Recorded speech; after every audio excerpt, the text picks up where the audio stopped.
Welcome back, everybody. If you're just tuning in, this is my 1987 911 Turbo, and we just did a mild restoration on it, fixed up the suspension, did some body work, and we are going to be doing a wheel and tire reveal just before we head to the dyno to find out what this car does make for power.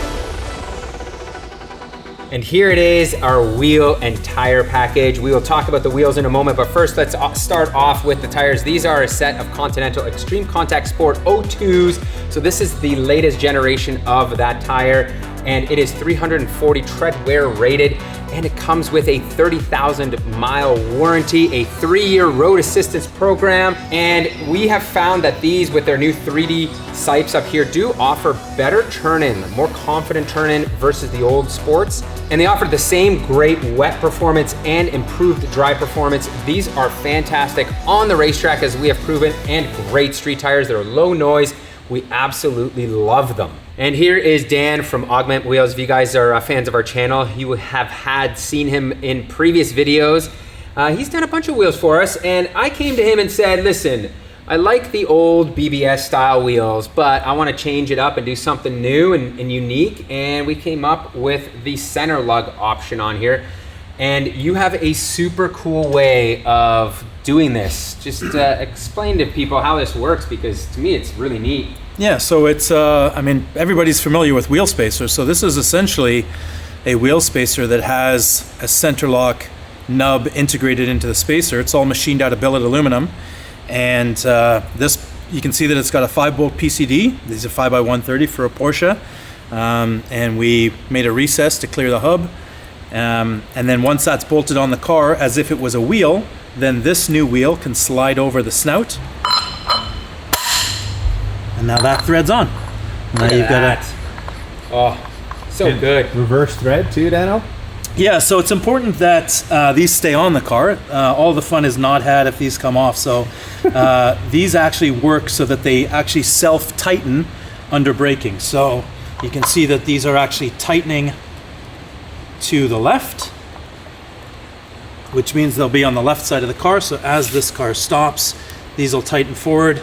These pins, which are actually titanium pins off the rear trailing arm of Ducati sport bikes, these will hold this in place and shouldn't have any issues. And from a design standpoint, you can see these are a BBS like E50, E55 style. And really what I love about what Dan does is he can custom tailor these to whatever styling cues and needs that I have or the customer wants. As we went through here, you know, at first we didn't have these recesses for these bolts kind of like poking through, and Dan went through and redesigned it and did it this way that, you know, I specified to him. So it's really like these wheels are true bespoke custom wheels. This will be a one of one set unless somebody, you know, one of you emails Dan and says, hey, I want the exact same set. Finding this and trying to make this set that's now safe for a road going car is very, very difficult with old stock. So you make new stuff. Yeah, exactly. Like to the point of that, we could have probably found faces, right? They would have been magnesium, which is super hard to work with. It's brittle and old. Then try to fit the proper lips to them and all that stuff, where this is just such a better process. And now I have a brand new road going wheel. So enough talking, let's put these on here and see what this thing looks like. So you can see here, this is going to be a bolt-on install. Like Dan mentioned, I'm using my existing studs. So now with this bolted in place, you'll notice these drive pins are essential to keeping this wheel in place, because if you didn't have these, then it could potentially slip. And you can see the back of the wheel here does have the recesses built in for the lug nuts, and then the drive pins like that. You can see, bam, drop into place like that. And the beauty of this is I never have to worry about this wheel not being hub centric, right? Usually you'll need those hub centric rings or adapters, and now with this, look at this bolts up like that. We're gonna have to tighten this up, and there we are. I don't have a fancy, torque gun here that costs $1,500. What I'm gonna be using is just the old 1-inch breaker bar here and a large socket. And with this, the torque multiplier on here, if I just put my body weight on here, we are at roughly around like that 300 foot-pound mark, which is where we wanna be for this locking nut.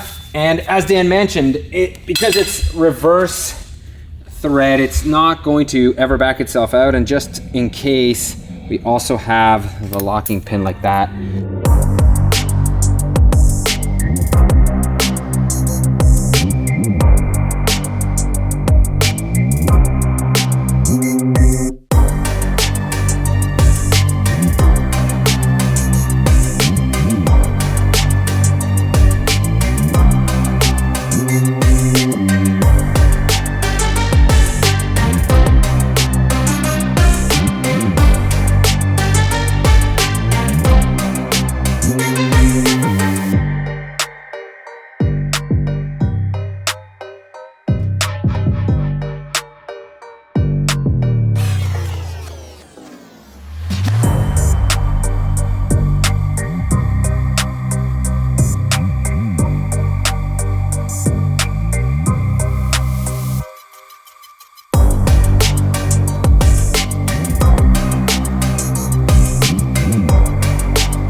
Well, that is a dramatic change from the other wheels where they were that black on black. The car just looked very sedated. Now with these, with the gold and the mesh, man, these things pop like in such a different manner. The car is transformed, I think, in a good way. It certainly has more of like those Euro vibes. I'm still getting my brain used to, the center lock system here. I'm expecting to see studs and lug nuts, and they're kind of gone, so I'm still adjusting to that. But of course, I'd love to hear your feedback in the comments, so don't hold out. Tell me, do you love these wheels? Do you like the old wheels? Should I have gone with a conventional bolt pattern, or do you like the center lock? Let me know, guys.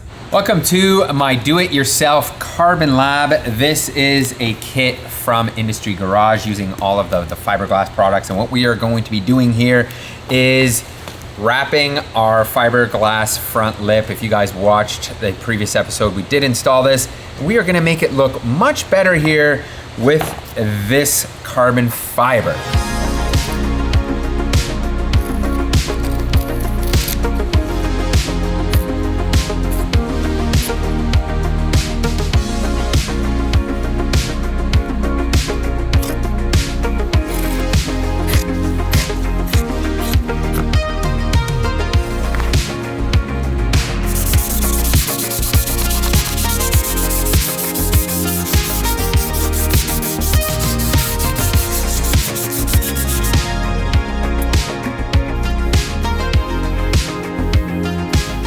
Just finishing up mixing the epoxy resin with the hardener.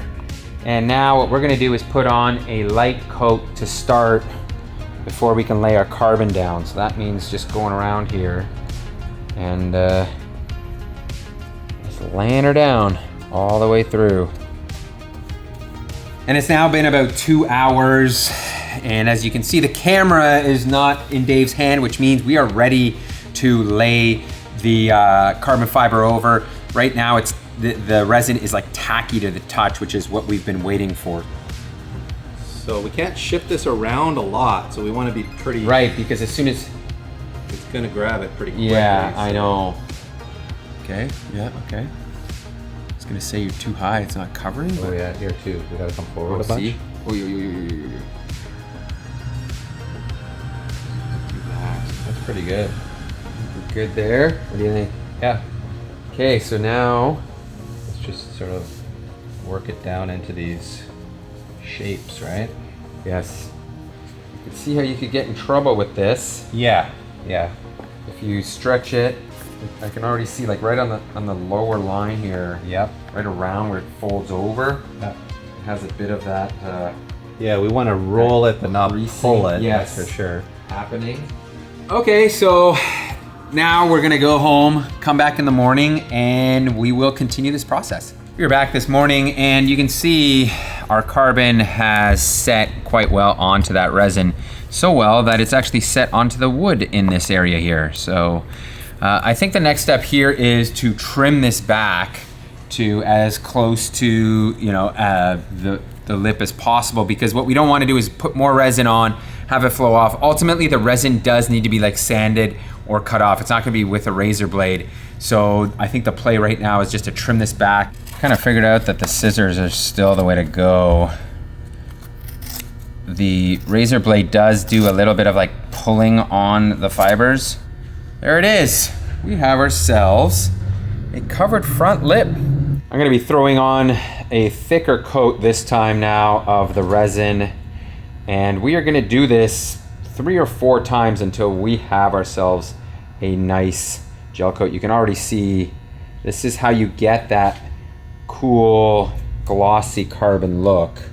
We're gonna skip the 2, 3, and 4 time application here, and now we're just gonna cut to this thing being ready to go. The dry time in between these coats is gonna be about an hour for those wondering. We are in day 3, and you can see our resin is now cured, and it looks really good. Very, very good. However, there are still some little areas like this here. You guys probably can't see it on camera, but there was a bit of a run. We are going to have to go over this and sand this to kind of make it smooth, make it look good, and then we'll clear coat this afterwards. But before that, we need to remove all of this. You can see this is going to be a bit of work to make sure that this is flat and aligned. I'm trying to go to the original line of the lip there.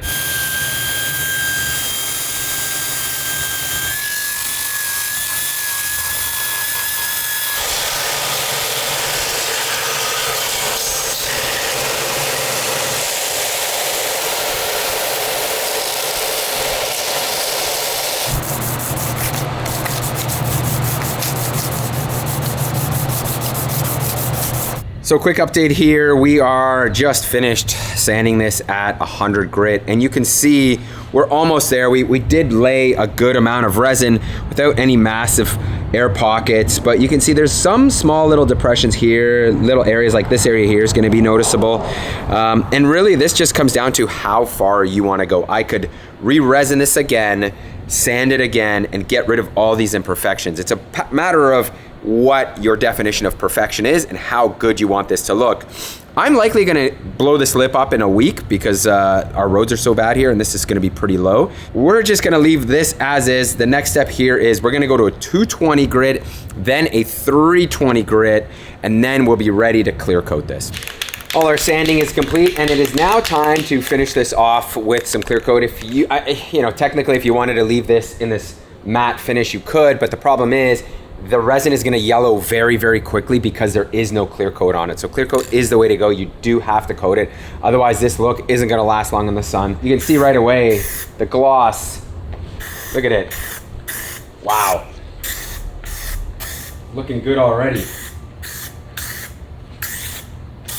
So here is the final result after about 5 to 6 light coats of clear coat. You can see this looks almost like it was bought from a store. There are certainly some minor imperfections if I look really, really close. If you guys see close up, I can see a small amount of like pinholes, but otherwise, for a do-it-yourself job, this is impressive. And I should preface that this has not dried properly. So, but I am touching it up here. You can see I'm leaving marks, so don't be triggered by that.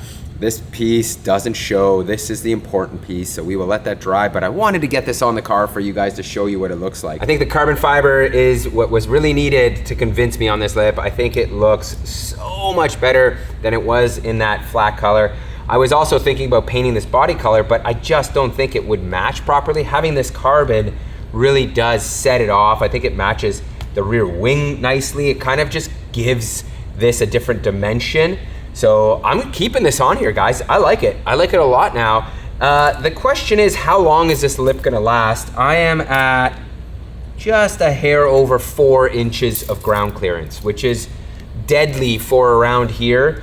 But you know what? Sometimes you just gotta send it. Post in the comments, did you find this tutorial on, do-it-yourself carbon fiber helpful? Are you guys gonna use this as well? Because to me, now that I've done it once, like this is literally our first time doing it, and the results are really, really, really good, I'm confident we can kind of wrap carbon on anything. Next on the to-do list before we hit the dyno is to do a quick compression check just to verify everything is good.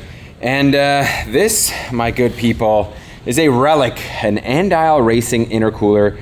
These were made back in the 80s as upgrades for these turbos, and they still exist in very rare numbers. They're hard to find. I'm super glad I've got one of these. It was actually silver. I did paint it black and left the badge there. You know, Pete, you've been telling me lately you're not that keen on another Subaru build, but this looks a lot like a Subaru to me. Except this one's engineered so much better. Look I have access to spark plugs. I can actually get them out of here. They're not plagued with a whole bunch of head gasket issues and other problems. I think Porsche built the right flat 6 horizontally opposed motor. Full throttle clutch in, I guess? Yeah. Hey, 150. Hey, 150. Hey, 150. Hey, 150 again. Hey, 150. Hey, 150 again. So that is it, 150 PSI across all 6 cylinders. Perfect. That's amazing. There was almost no deviation, which is great. And at this point, I'm just gonna put a new set of spark plugs into this beauty and take it for a couple street drives, get Tony from UMS, who's gonna remote tune this car again. He originally tuned this car. Just send him a couple street logs, and then we are going to the dyno, which is going to be next here. And we have arrived at BMS Tuning. You can see the 930 is strapped down. No fans up front, everybody. Everything is in the rear. So today's goal here really isn't to make any more power. This is just to see how the engine is operating with the new catalytic converter, whether some tuning needs to be done, whether the boost control needs to be reset. So Tony's gonna jump onto the laptop and make the magic happen. So let's get started here.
And the results are in here. We made 467 peak wheel horsepower at 442 foot-pounds of torque.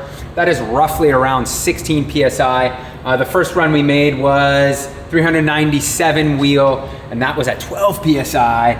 And I told Tony to dial it back down to about 424 at 13 PSI. To me, it's already making good power. John did mention, right, we have a little bit of, we had some cam timing sync, right? Yeah, there was Small a little error. cam sync issue error right here on the one run. It happened on a couple other runs also, Yeah. but it wasn't as pronounced as. Yeah, as so this if you one. guys are wondering what happened there, that's it. But otherwise, you can see it is a stout motor. It is still making great power. Huge thanks to Tony from UMS. He woke up early. He's an Arizona guy. Woke up early and tuned this thing for us. Got it set up. It did need more. I think he said wastegate duty cycle. So the cat did change some things up. It was a little bit richer. So Yes. he smoothed things out, and now we are back to running in tip-top shape. And of course, thank you, John, for problem. letting us use your dyno. As always, BMS Tuning, if you're in the Hamilton or GTA area and you're looking for dyno time, come hit up John.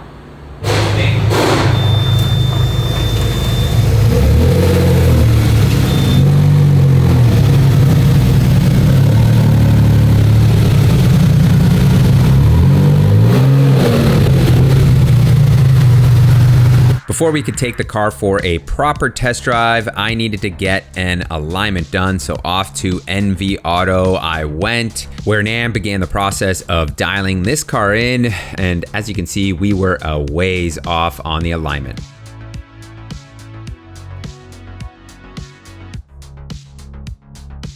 It took us a little bit of time to figure out how to adjust the suspension in the rear, but once Nam got the hang of that, it was all uphill and he managed to dial everything in quickly and efficiently.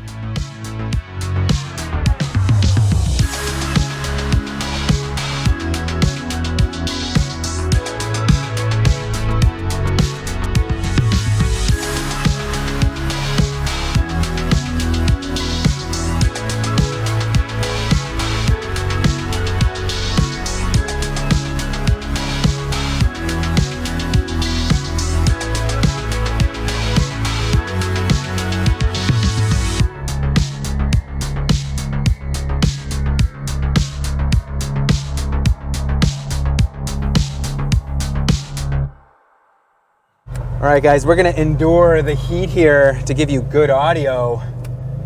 Windows are up, and let's roll here. First of all, let's just talk about how this thing sounds, DP. It does sound amazing. It sounds really nice. I love that. It's like got a deeper, more pronounced it's a very tone. deep, burly sound to it. It Yeah, really, but with the windows up, like you can't. It's not obnoxious. No. It's pretty perfect in that sense. So. Let's talk about the shifter as well.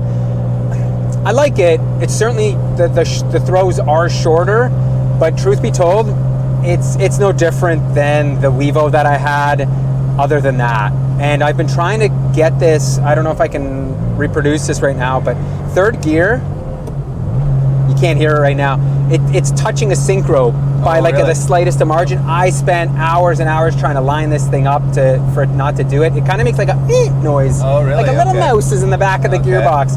And thank you to so many of you who pointed out, gave me options about the decks Head unit, yeah. and what head unit to choose. There was a lot of them. I think the Bremen, Blaupunk Bremen was, I think, one of the top options that people there's a mentioned. There's a Continental one as well. Yeah. And all I've actually done is splice the wiring from the RCA, from that Bluetooth unit, into the aux cable. Now this plugs into here, so this is cleaner than having it run underneath. And now I have the full Bluetooth functionality. Listen to that thing, though. Hey, I it know, is a man. burly sounding engine. It's only 3.4 liters, but it really has mechanical presence to it. It really does. And you know, like the car itself, from a driving standpoint, it feels much better than it did before. The bushings have certainly helped. Okay. Like you can feel on a road like this is a great example Feels where good. there's not a lot of cracks and, Yes. and bumps. Yes. Man, Feels really it's good. nice, it's low, like the vehicle has certainly settled quite a bit. It has. And it feels The really ride quality seems good. Exactly, it feels really good. But you can see it still has that like 911 characters where the front end is Yes, light. yes. So when you hit the bumps, and because it's low, Yep. it does They its all do little that, thing. man. Every 911 I've been in has that light front end feeling. Yeah, So yeah.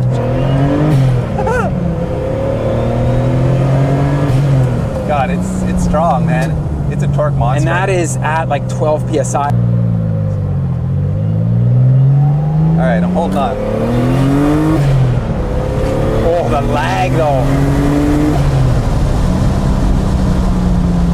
With only 4 gears, you're gonna have a little lag, aren't you? Because there's so much space. Like it drops so many revs. I know, and the shifting can't is shift so fast enough, slow. yeah. That's the whole thing, right? Like Yeah. even with this short shifter, it's there. Yeah. And it's kind of frustrating because you think like, oh, it's a modern setup, but it's just it's there and it's present, and I'm not sure what the answer is to fix it. You know what I would love to do?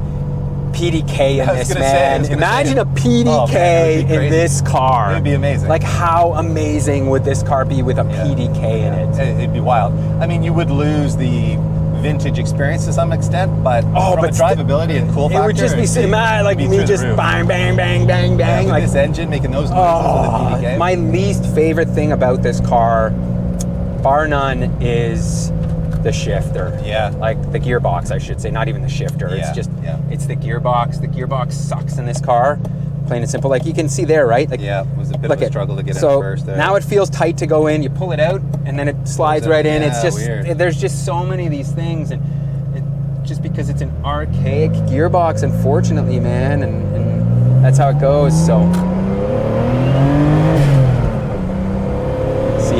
see, it drops to like 10 psi there. Yeah. Still, it's not like it's slow. It's quick. No, it is quick. It is quick. It's just that pause between gears is frustrating. Yeah. That's the downside to it. But other than that, man, like I love it. You just have to me, it is a piece of rolling artwork. Exactly. You have to look at this car and tell yourself that's what this vehicle is. And it's a historic vehicle. Yeah, and you it have looks to so think of cool. it. I get a ton of pleasure driving it. If you're trying to rush this car, trying to drive it like it's a Honda Civic, Yeah. a K-swap, banging Yeah, gears, I yeah. think that's where it shows its age per That's it, se. So You got to double clutch it and granny shift it like Yeah. you should, right? doesn't matter. Makes all the right noises. It looks good, Yep. and it's a treat to drive, Yep. which is ultimately all I ever wanted out of this car. And just like that, we have come to the end of my Porsche 930 build series. And the subtle changes have made a huge difference for me. Everything from the exhaust system to the wheels, to the body, to the seats. Like all these small things have come together to really, reinvigorate my passion for this car. I said in the beginning, this vehicle I didn't love so much, I didn't love driving it. Now I am back in love with it, and I can go cruise in it with confidence and just look at it. It just is, it's stunning. I love it. I just love looking at this car as much as I do driving it. So thank you guys so much for watching. Certainly if you enjoyed this build series, give us a subscribe. Think about liking these videos. It certainly helps the algorithm quite a bit. And a huge thanks to Continental Tire for sponsoring this video series. Again, without them, we would not be building cars like this. Their Extreme Contact Sport O2s are fantastic tires, and right now they do have a promo going on for truck and light SUV tires. So there will be a link in the description if you're in the market for some tires, $110 off a participating set of those. So check out that link.